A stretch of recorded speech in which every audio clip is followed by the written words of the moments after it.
आपण ऐकत आहात सुप्रसिद्ध लेखक नारायण धारप यांची कथा असला प्रकाश नको. अशोक समर्थ यांची व माझी गाठ प्रथम एका मित्राच्या मध्यस्थीने पडली. आमच्या घरात आम्हाला थोडा मनस्ताप होत होता. त्यासाठी आम्ही समर्थांना भेटलो. पण ती हकीकत वेगळी आहे, पुन्हा केव्हा तरी सांगण्यासारखी. काही कारणाने आमचा दोघांचा स्नेह खूपच जमला. वास्तविक समर्थ स्वतः फार अबोल व एकाकी स्वभावाचे आहेत, पण माझ्या स्वभावातील कोणता गुण त्यांना आवडला मला हे समजत नाही. प्रथमपासूनच माझ्याशी ते फार मोकळेपणाने बोलू लागले. आमचा व्यावहारिक संबंधही संपल्यावरही त्यांनी मला येणे जाणे चालू ठेवण्याची विनंती केली. समर्थांचा आध्यात्मिक आणि तद्विषयक गोष्टींचा फार दांडगा अभ्यास होता. त्यासाठी त्यांनी हिमालयातील काही योगी लोकांच्या सेवेत अनेक वर्ष काढली होती. त्यांचे तेज त्यांच्या नित्तळचर्येवर कायमचे झळकत असे. याशिवाय त्यांची धिप्पाड शरीर यष्टी व अत्यंत निर्मळ मन याचाही त्यांना भेटणाऱ्याच्या मनावर फारच प्रकर्षाने परिणाम होई. समर्थांच्या बद्दल एवढा विश्वास वाटू लागे की या माणसाने केवळ आपले दुःख ऐकण्यानेच कमी होईल. या गोष्टीचा तर मला स्वतःला पहिल्याच भेटीत चांगला अनुभव आला होता. समर्थांच्या भेटीला अशा जरा विलक्षण रीतीने त्रासलेली माणसं येत. कोणाला काही विचित्र स्वप्न पडत असत, कोणाला मानसिक शांती मिळत नसे, कोणाला घरात अस्वस्थपणा वाटे, कोणाला घरात सारखी भीती वाटत असे. एक ना हजार, प्रत्येक वेळी समर्थांचा सल्ला यशस्वी होत असेल अशातलं नाही. पण त्यांच्या भेटीनंतर माणसाच्या मनाला थोडं तरी शांती खास वाटत असे. त्यांच्याशी जास्त परिचय झाल्यानंतर त्यांनी त्यांच्या मागच्या आयुष्यातील काही अनुभव मला सांगितले आहेत. काही वेळा तर प्रत्यक्ष त्यांच्याबरोबर अशा तऱ्हेच्या तपासाला जाण्याची संधी मला मिळाली. मला वाटतं त्या दिवशी सोमवार होता. संध्याकाळी मी सहज त्यांच्याकडे गेलो. रात्री ते जेवत वगैरे नसत. 1-2 पेले दूध किंवा पेय घेण्याचा त्यांचा नियम होता. त्यांची आसने म्हणणे वगैरे नुकतेच आटपून ते खिडकीत उभे होते. मला वाटलंच तू आज येशील. मागे वळून पाहत ते म्हणाले. त्यांच्या खोल्या नेहमी स्वच्छ असायच्या. केव्हाही आत पाय टाकला की मन प्रसन्न होई. वातावरण सुगंधित, समाधानी व शांत असं वाटायचं. फुलांचा व अगरबत्तीचा गंध सतत दरवळत असायचा. मी एका खुर्चीवर बसताच तेही माझ्यासमोर बसले. घड्याळाकडे पाहत म्हणाले, आता वेळ झाली आहे त्यांची यायची. माझ्या प्रश्नार्थक चेहऱ्याकडे पाहून ते म्हणाले, अरे हो, तू नव्हताच नाही का आज सकाळी? अरे एक मोठी विलक्षण केस आली आहे. आज दोघे कॉलेज विद्यार्थी आले होते सकाळी. नुकतेच आले आहेत गावाहून. स्टेशन रोडच्या कोपऱ्यावरची श्रीनिवास बिल्डिंग आहे ना, तेथे दोघांनी खोल्या घेतल्या आहेत. समर्थ खुर्चीवरून उठले व त्याने ड्रेसरवरची डायरी उघडली. नाव आहेत पाटील आणि थोरात. त्यातला पाटील आहे ना, वयाने लहान आणि जरा कच्चा आहे. आता झालंय काय, दोघांच्या खोल्या आहेत एकाच मजल्यावर, पण आल्या आहेत 2 बाजूला नेमक्या एकमेकांसमोर. ह्या पाटीलने खूप प्रयत्न केला शेजारी खोली मिळवण्याचा, पण बाकीच्या खोल्या आधीच गेल्या आहेत. आता 3-4 दिवसांपूर्वी काय झालं, दोघेजण थोरातच्या खोलीत गप्पा मारीत बसले होते. रात्री 9-9:30चा सुमार असेल. थोरातचे लक्ष सहज समोर गेले तर पाटीलच्या खोलीत दिवा जळत होता. त्याने पाटीलला विचारलं दिव्याबद्दल. त्याला वाटलं विसरला असेल. पाटील म्हणाला, जाऊ दे रे, आता मी जातोच आहे झोपायला एवढ्यात. त्यानंतर मग त्यांच्या लक्षात इतर काही आलं नाही. दुसऱ्या दिवशी म्हणजे परवा शनिवारी दोघेजण सिनेमाला गेले होते. ते रात्री परत आले 9च्या सुमारास. परत आले ते थोरातच्या खोलीवर दार उघडून आत येताना बुटाला का कशाला तरी थोरातचा पाय अडखळला. त्याने मनातल्या मनात एक शिवी हसडली आणि दिवा लावला. हे त्याच्या लक्षात राहण्याचे कारण, दोघे बाहेर वरांड्यात आले तर पाटीलच्या खोलीत लाईट जळत होता. तेव्हा थोरात त्याला रागाने म्हणाला, लक्षात कसं राहत नाही तुझ्या, दिवा बंद करायचा, भैया बोंब मारील ना तुझ्या नावानं. त्यावर पाटील म्हणाला, अरे मी बंद केला होता दिवा, अगदी आठवणीनं. थोरात खेकसून म्हणाला, तो बघ समोर चांगला ढणढणतो आहे, जा बंद करून ये. एवढं सांगून थोरात आपल्या खोलीत व पाटील आपल्या खोलीत गेले. जरा वेळाने परत थोरातच्या खोलीच्या दारावर थाप आली. दार उघडून पाहतो तो बाहेर पाटील. पाटील म्हणाला, अरे दिवा बंद होता माझ्या खोलीतला, मी आत्ता लावून आलो आहे. तो बघ. त्या रात्री सुद्धा तो विषय तेवढ्यावरच थांबला. आता काल रात्री त्यांच्याबरोबर बरेचसे मित्र जमले होते. रविवारचा दिवस होता.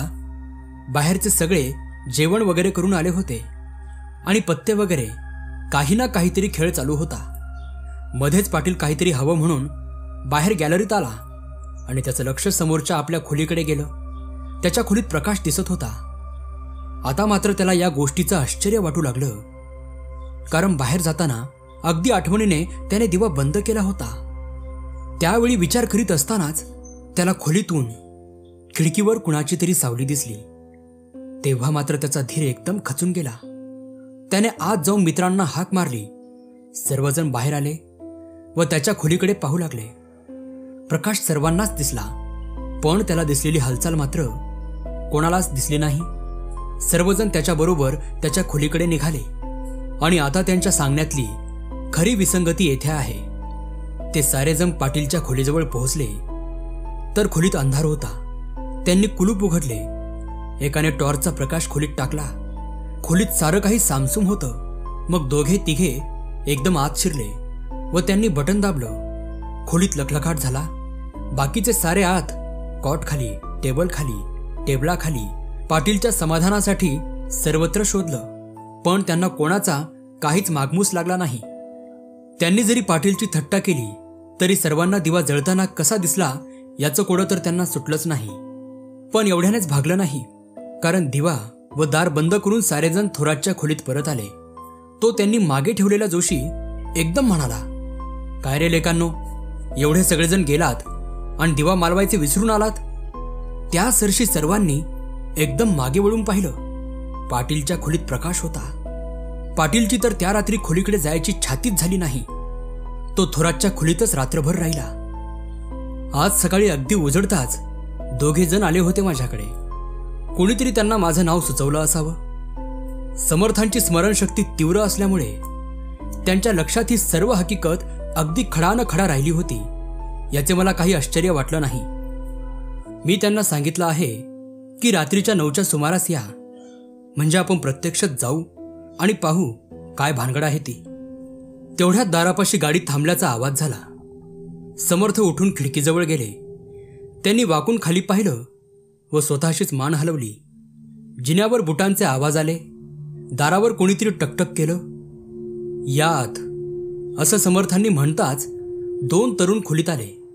त्यापैकी एक जण चांगलाच उंच, धिप्पाड व कसलेल्या शरीराचा होता. दुसरा मात्र त्याच्या मानाने अगदीच किरकोळ व मध्यम उंचीचा होता. माझा कयास खरा ठरला. त्याचंच नाव पाटील होतं. दोघेजण खुर्च्यांवर बसल्यावर समर्थ म्हणाले, काय थोरात, आता कोठून आलात? खोलीवरून की बाहेरून? समर्थ, खोलीवरूनच आलो आहोत आम्ही. मग काय विशेष काही? समर्थ म्हणाले. प्रकाश दिसतो समोर, इतर काहीही नाही. बघितलं का खोलीत जाऊन? दोघांनी एकमेकांकडे पाहिलं व जरा ओशाळलेल्या सुरात थोरात म्हणाला, नाही बुवा, आपली तर छाती झाली नाही पाहण्याची. ठीक आहे, चला आपण निघूया. खुर्चीवरून उठत समर्थ म्हणाले, तूही चल आप्पा आमच्याबरोबर. माझ्याकडे पाहून ते म्हणाले. आम्ही गाडीतून श्रीनिवास बिल्डिंगजवळ आलो. त्यावेळी रात्रीचे 9:30 वाजले असावेत. हवेत आता गारवा बराच आला होता. थोडेसे चांदणे पडले होते. किंचित वारा सुटला होता व त्यावर रात राणीचा वास हवेत पसरला होता. इमारत 20 वर्षांपूर्वी बांधलेली असावी असे बाह्य स्वरूपावरून वाटत होतं. बाहेरचा रंग, प्लास्टर याचकडे विशेष लक्ष दिलेलं दिसत नव्हतं. मोठ्या गेटमधून आम्ही आत शिरलो. आमच्या समोरच्या तिन्ही बाजूस 3 मजली बिल्डिंग होती.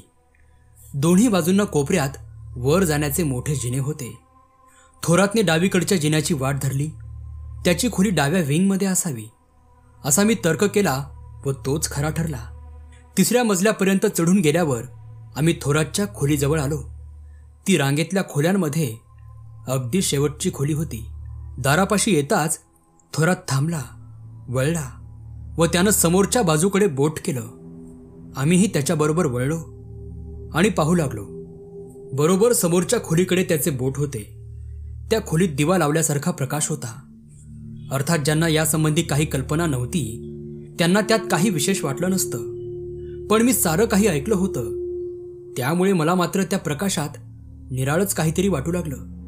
समर्थांचा आवाज एकदम माझ्या कानी आला व मी भानावर आलो. आप्पा, तू व थोरात त्या खोलीत जा व पाहून या. त्यांच्या मनात विशेष काहीतरी असलं पाहिजे, कारण त्यांनी एका हाताने मला हळूच चिमटा काढला. पण त्यावेळी माझं लक्ष नव्हतं त्यांच्याकडे व त्यांना काय दाखवायचं होतं ते मला समजलं नाही. मी व थोरात गॅलरीतून त्या खोलीकडे गेलो. वाटेत आम्हाला 2 उजवी वळणं घ्यायची होती. सारा वेळ माझं लक्ष त्या खोलीवर व आतील प्रकाशावरच होतं. पहिलं उजवं वळण घेताच खोलीचा कोन बदलला व प्रकाशाची जो खिडकीच्या व दारावरच्या तावदानातून दिसत होता व प्रकाशाची रुंदी कमी झाली. आम्ही जसजसे पुढे जाऊ लागलो तसतशी प्रकाशाची पट्टी अधिक चिंचोळी होऊ लागली. 2ऱ्या वळणापाशी येताना मी क्षणमात्र पायाखाली पाहिलं व मग लागलीच समोर पाहिलं. तो ती पट्टी दिसेनाशी झाली होती. आम्ही वळून त्या खोलीजवळ गेलो. थोरातने खिशातून किल्ली काढून माझ्याजवळ दिली. कुलूप अनोळखी असल्यामुळे म्हणा किंवा इतर काही कारणामुळे म्हणा, मला एकदम कुलूप उघडता आलं नाही. त्याला थोडासा वेळ लागला आणि खडखडाटही झाला. कुलूप उघडताच मी जोराने दार आत ढकललं. खोलीभर गुडूप काळोख होता. रस्त्यावरच्या खिडकीच्या रेषा मात्र अगदी अस्पष्टपणे दिसत होत्या. बाकी गडद अंधार. थोरातने बाहेरून हात घालून दाराजवळचं बटन दाबलं व खोलीत सर्वत्र प्रकाश झाला. जरा वेळ बाहेरच थांबून आम्ही आत गेलो. खोली पूर्णपणे रिकामी होती. खिडकी सुद्धा आतून लावलेली होती. सुमारे मिनिटभर आत थांबून आम्ही बाहेर निघालो. समर्थांच्या सांगण्याप्रमाणे मी स्वतः दिवा बंद केला व आम्ही दाराला कुलूप लावलं. पुन्हा वरांड्यातून आम्ही थोरातच्या खोलीजवळ आलो. येता येताच आम्ही पाटीलच्या खोलीकडे पाहिले. आत पहिल्यासारखा प्रकाश होता. मी स्वतःला फार शांत डोक्याचा, संथ विचाराचा समजतो, पण माझ्याही मनावर या गोष्टीचा परिणाम झाल्याशिवाय राहिला नाही. काहीतरी विचित्र आहे ही माझी खात्री पटली. आप्पा, तू आणि पाटील येथे थांबा, मी जाऊन येतो. असं म्हणून समर्थ पाटीलच्या खोलीकडे गेले. मी अगदी टक लावून त्या प्रकाशाकडे पाहत होतो, इतका की माझ्या डोळ्यांना चुरचुरून पाणी आलं. वरांड्यात अगदी लहान दिवे होते. त्यांच्या प्रकाशात समर्थ व थोरात यांच्या आकृत्या समोरच्या खोलीपर्यंत पोहोचलेल्या दिसल्या. त्यांनी दार उघडलेलं दिसलं. त्याबरोबर प्रकाश बाहेरच्या गॅलरीत पसरला. ते दोघे उभे होते जरा वेळ. मग थोरात एकटाच बाहेर राहिला व समर्थ आत गेले. थोड्या वेळात ते दोघे परत आले व आम्ही सर्व थोरातच्या खोलीत गेलो. मी समर्थांच्या अगदी मागेच होतो, त्यामुळे माझ्या ध्यानात ती गोष्ट आली, नाहीतर आली नसती. कारण दाराच्या आत पाऊल टाकताच ते एकदम थबकले व जरासे मागे सरले आणि मग ते आत गेले. पाटीलच्या खोलीसारखीच अगदी ही खोली होती. कॉट, आरशाचे कपाट, 2 टेबलं, 1 खुर्ची, 1 आराम खुर्ची, 1 बसका टिपॉय आणि 1 पुस्तकाची रॅक. खोलीच्या समोरच्या भिंतीला ब्रॅकेट होतं. त्याला 60 वॅटचा दिवा होता. आम्ही सर्वजण खोलीत बसलो. मी आणि समर्थ होत्या त्या 2 खुर्च्यावर आणि पाटील थोरातची जोडी कॉटवर बसली. थोरात एकंदरीत फार व्यवस्थित वाटला, कारण खोलीत अगदी टापटीप होती. दोघे मोठ्या आशेने समर्थांच्याकडे पाहत होते. समर्थांचं लक्ष दाराबाहेर होतं. मग माझ्या ध्यानात आलं की त्यांनी एक दार उघडं ठेवलं आहे व बसल्या जागेवरून त्यांना पाटीलची खोली दिसते आहे. मधून मधून ते डोळे मिटवून घेत होते व परत त्यांची नजर समोर जाई. जरा वेळानं ते म्हणाले, हे बघा थोरात, तुमचा कोणी मित्र आहे का गावात? म्हणजे असं की त्याच्याकडे तुम्ही दोघे एखादा दुसरा दिवस झोपू शकाल. म्हणजे समर्थ, येथे आम्ही राहू नकोत असं म्हणता का तुम्ही? त्याचा असा आहे, पाटील जरा अस्वस्थ झालेले दिसले आणि त्याचा परिणाम तुमच्याही मनावर होईल. माझा विचार आहे, आजची व जरूर वाटल्यास उद्याची रात्र येथेच काढावयाची. यावेळी समर्थांनी माझ्याकडे पाहिलं. मला बरोबर ठेवून घेण्याचा त्यांचा विचार दिसला. एक बारीक शिरशिरी माझ्या सर्वांगावर येऊन गेली. या प्रकारच्या गोष्टी कितीही ऐकल्या आणि अनुभवल्या तरी प्रत्येक वेळी त्यात काहीतरी नवीन कलाटणी असते. जरा वेळ विचार करून थोरात पाटीलला म्हणाला, काय रे, जोशीचा काय भरोसा वाटतो तुला? जोशी आहे, नाहीतर देशपांडेचा चान्स घेऊ. मला वाटते 1-2 दिवस काही कठीण नाही जाणार आपल्याला.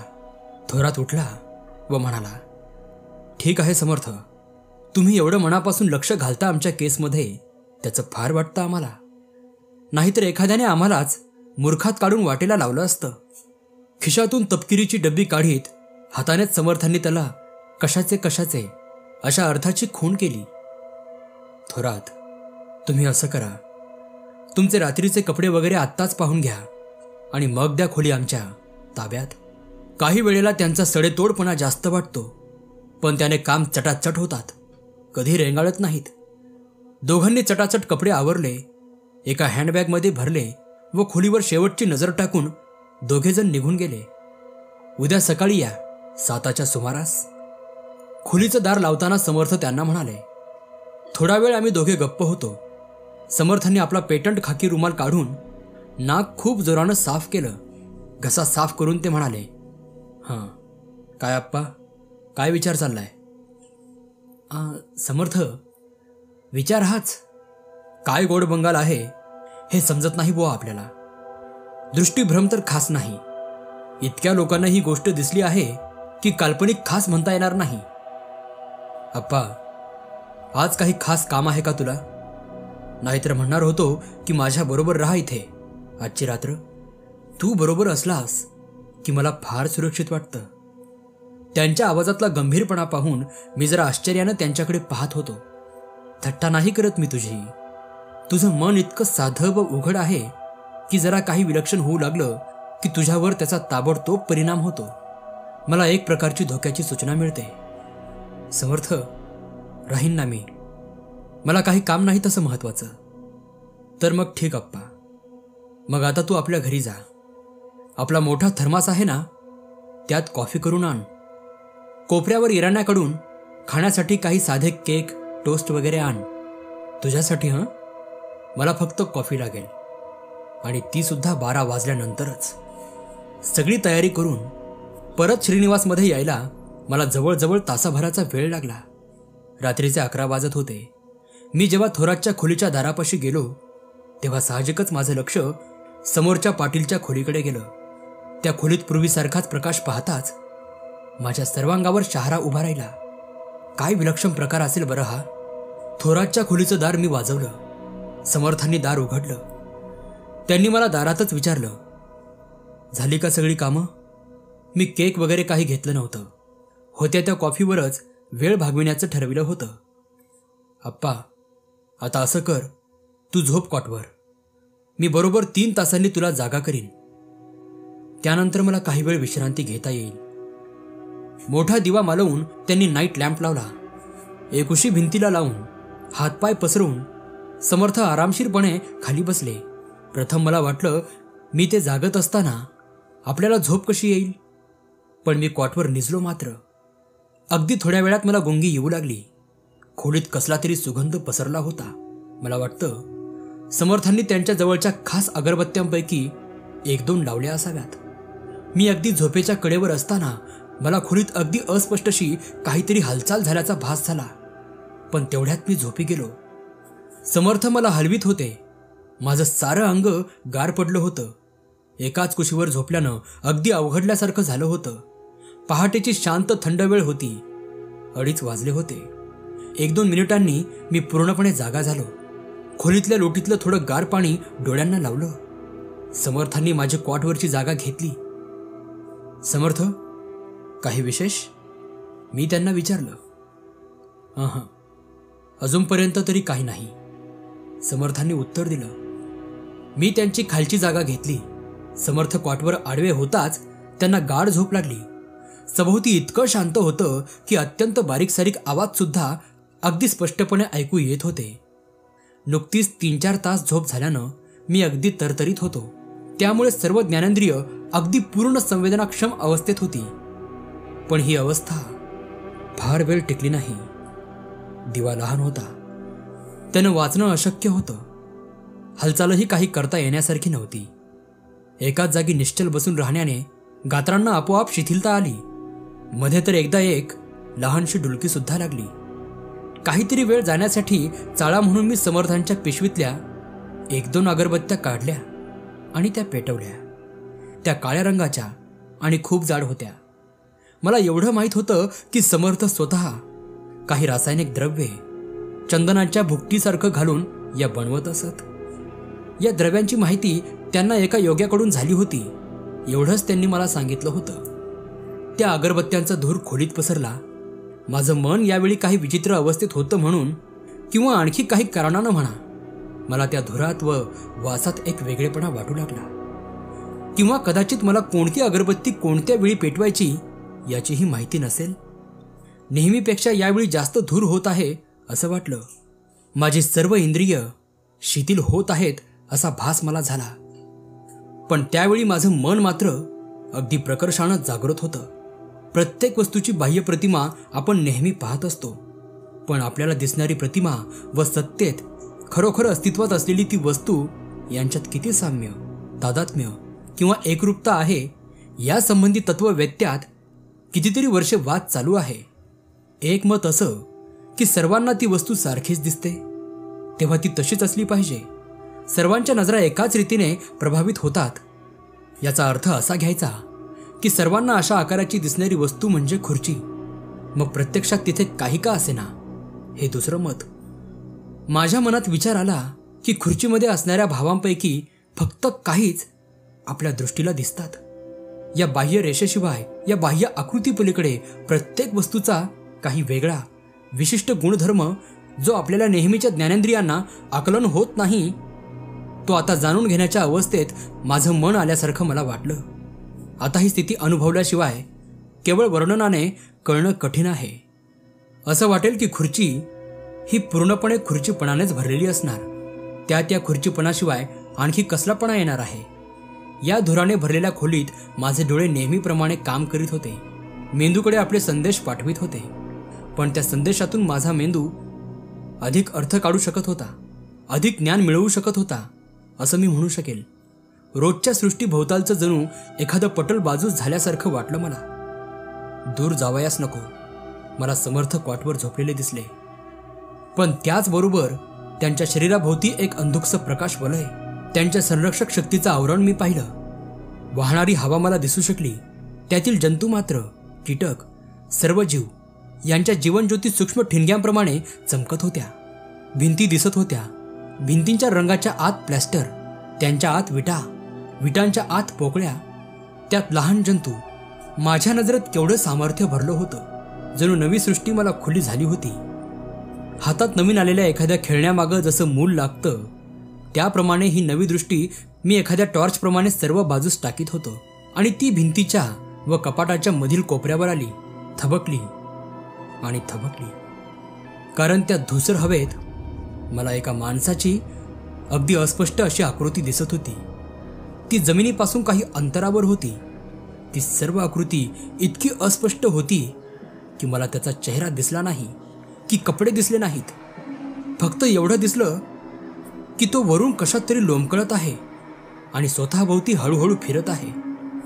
माझ्या मेंदूत जेव्हा याचा अर्थ शिरला तसा मी एकदम ताडदिशी उठून उभा राहिलो. समर्थांना गदागदा हलवू लागलो. समर्थ क्षणभरात पूर्ण जागे झाले व उठून बसले. आता त्यांना काय सांगायचं याचाही मला नीट उलगडा होईना. मी फक्त हाताने व कोपऱ्यातल्या आता अस्पष्ट होत जाणाऱ्या आकृतीकडे बोट दाखवलं. काहीही हालचाल न करता समर्थ शांतपणे तिकडे बघत राहिले. जरा वेळातच ती आकृती धुरात विरघळून गेली. एव्हाना खोलीतला धूर अगदी कमी होत आला होता, कारण मी लावलेल्या अगरबत्त्या संपून गेल्या होत्या. त्यांच्या जागी आता केवळ राखेच्या कांड्या होत्या. आप्पा, आता मला सारं सांग, काय काय झालं ते. मी त्यांना एक एक गोष्ट आठवून नीटपणे सांगू लागलो. माझ्या नकळत मी त्यांचीच नक्कल करीत होतो. अगरबत्त्यांचा विषय निघताच ते एकदम कॉटवरून उठले व पिशवीपाशी आले.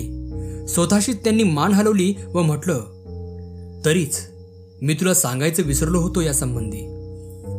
आता प्रथम आपण गरमागरम कॉफी घेऊ, म्हणजे तुझं गार झालेलं शरीर ठिकाणावर येईल चांगलं. मग बोल या संबंधी. थर्मासमधील कप कॉफी घेतल्यावर मला खरोखरच खूप ताजेपणा आला.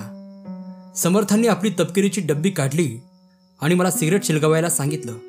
दोघांनी व्यवस्थित बैठक मांडली. आप्पा, आता काही गोष्टी मला तुला स्पष्ट करून सांगितल्या पाहिजेत. प्रथम या अगरबत्त्यांसंबंधी. आत्ताच तू त्यांचा प्रत्यक्ष अनुभव घेतला आहेस, तेव्हा जे मी सांगतो ते तुला पटवून देण्याची आवश्यकता नाही. नमस्कार मित्रांनो, मी नागसेन.